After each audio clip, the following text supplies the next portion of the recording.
என்னதான் ஓடிடி வந்தாலும் படங்கள் வந்து போய் தியேட்டரில் பார்க்குறது. பிகாஸ் நம்மளும் படத்தில் இண்டஸ்ட்ரியாக இருக்கனால. விஜய் சாரோட முன்னாடி நிறைய படங்கள் பார்த்துருக்கேன். பட் அந்த லவ் ஸ்டோரி விஷயங்களில் வந்து ஆடியன்ஸை வந்து கொண்டாடின விஷயம். ஏன்னா அவருக்கு வந்து அந்த படம் வந்து மிகப்பெரிய பிரேக் த்ரூ.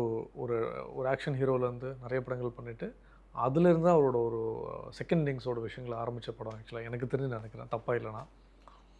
ஸோ அதில் வந்து அந்த எப்படி சொல்கிறது, அவர் இந்த கண்ணாடி போட்டு அந்த சின்ன சின்ன விஷயங்கள் வர்றதும், இவர் இறந்து ரகுவரன் சார் இறந்து போகிறது முன்னாடியும் பின்னாடியும் அந்த விஷயங்கள், அதுக்கப்புறம் திராஸில் ஏன் பெண்ணென்று பிறந்த அந்த பாட்டு, அந்த சின்ன ரோஜா பூ போய் திராஸில் சொல்லுவோம் பயமாக இருப்பாருங்க. அந்த திராஸில் உட்காரும்போது அந்த ஒரு சின்ன ஒரு ரோஜாவோட ஒரு விஷயங்கள் ஒரு இதழ் போய் உட்காந்ததுக்கப்புறம் அந்த திராசு போகிற சீக்வன்ஸு அதெல்லாம் எக்ஸ்ட்ராடனரி ஆக்சுவலாக. ரொம்ப நல்லாயிருக்கும். அதெல்லாம் ரீரிலீஸ் இன்னும் பண்ணலை ஆக்சுவலாக. அதெல்லாம் படம்லாம் பண்ணனா அல்டிமேட்டாக இருக்கும் ஆக்சுவலாக. நிறைய படங்கள் அவருக்கு எல்லாமே பம்பர் ரேட்டு. பட் இது நான் மறக்க முடியாத ஒரு படம். தியேட்டர் எக்ஸ்பீரியன்ஸில் பயங்கரமாக என்ஜாய் பண்ண படம் வந்து போக்கிரியும் பிகில் தான். எல்லா படம் நல்ல படம் தான். பட் ரொம்ப கேலப்பாக அந்த சில படங்களில் உட்காரவே மாட்டான், டைலாக் கேட்கறதில்ல. ஆரம்பத்தில் எண்டு வரைக்கும் ஏவிஎம்லலாம் போட்டப்போலாம் ஒன்றுமே தெரியல. டிக்கெட்டு பறக்குது, எல்லாம் சீட்டு மேலே நின்று பார்க்குறாங்க. நம்மளால் உட்கார கூட முடியல. நம்ம காசு கொடுத்து ஃப்ரெண்டில் எடுத்துக்கலாம் சீட்டில். அது மாதிரிலாம் அல்டிமேட்டான அது பிகிலும் இந்த மாதிரி படங்கள்லாம் செம்மையாக இருந்துச்சு ஆக்சுவலாக. ஆனால் சீக்வன்ஸ்லாம் அந்த மாதிரி ஸ்க்ரீன் ப்ளே பயங்கரமாக இருக்கும். டபுள் ஆக்ட் பண்ணியிருப்பார் ஆக்சுவலாக. யங்காகவும் இருப்பார், அட் அ டைம் வந்து அப்பாவும் பண்ணியிருப்பார். அந்த கேரக்டர் ஸ்டேஷன் சீன்ஸ் அவர் கொள்கிற சீன்லாம் அவர் இறங்கி மாறுறதெல்லாம் பயங்கரமாக இருக்கும். அது மெர்சல் கூட நல்லாயிருக்கும் ஆக்சுவலாக.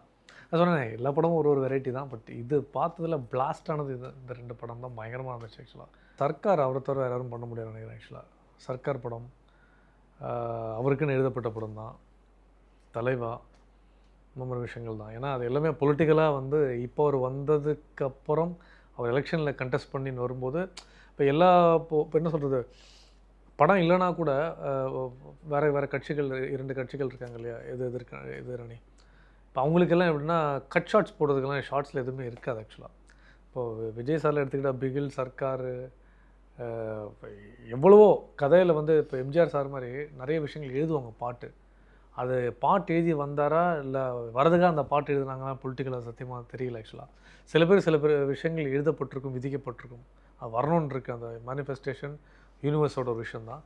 அது அவர் எழுதிப்பட்டிருக்கு கண்டிப்பாக 100%. அதெல்லாம் அவருக்கு அமைஞ்சிருக்கு. நிறைய பேர் வந்து இது மாதிரி பாட்டு எழுதுங்கலாம் சொல்கிறது இல்லையே.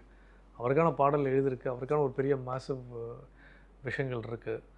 அப்படி ஒரு விஷயங்கள் எழுதப்பட்ட ஒரு விஷயந்தான் சான்ஸே இல்லை ஆக்சுவலாக.